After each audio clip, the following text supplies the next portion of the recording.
What if I told you that procrastination isn't your biggest weakness? It's actually one of your brain's favorite survival strategies.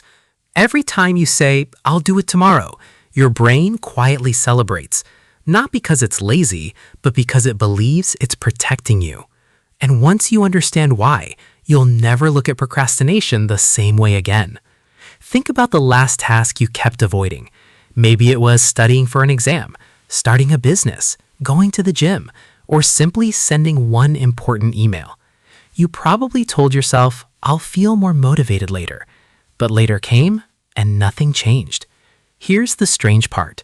If procrastination were really about laziness, why do hardworking people procrastinate too? Why do successful entrepreneurs delay difficult decisions? Why do top students sometimes avoid opening their textbooks? The answer has nothing to do with discipline. It has everything to do with emotion. Your brain has one job above all else: keep you safe. Thousands of years ago, survival meant avoiding danger. Today, your brain treats emotional discomfort almost the same way. Fear of failure, fear of looking stupid, fear of making the wrong decision, even fear of succeeding and facing bigger expectations. To your brain, those feelings feel like danger.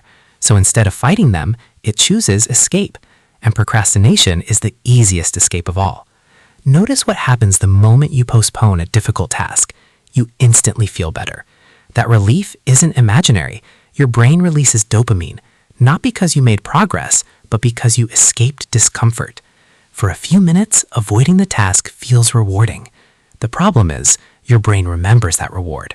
The next time a difficult task appears, it whispers, "Let's avoid it again. It worked last time."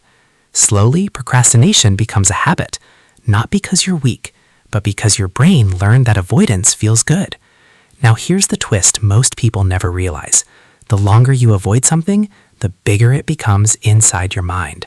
A 5-minute task starts feeling like a 5-hour nightmare. A simple conversation feels impossible. A small project becomes a mountain. The task didn't grow, your fear did. Imagine carrying a backpack. Every day you refuse to unpack it, someone secretly adds another brick. Eventually, the backpack feels too heavy to lift. That's exactly what procrastination does. It makes tomorrow harder than today. But here's the most surprising discovery. Your brain doesn't actually want perfection. It wants certainty. That's why scrolling through social media feels so easy. Every swipe gives your brain a predictable reward. But starting something meaningful, the outcome is uncertain, and uncertainty makes your brain uncomfortable. So it chooses what's familiar instead. This is why motivation is unreliable.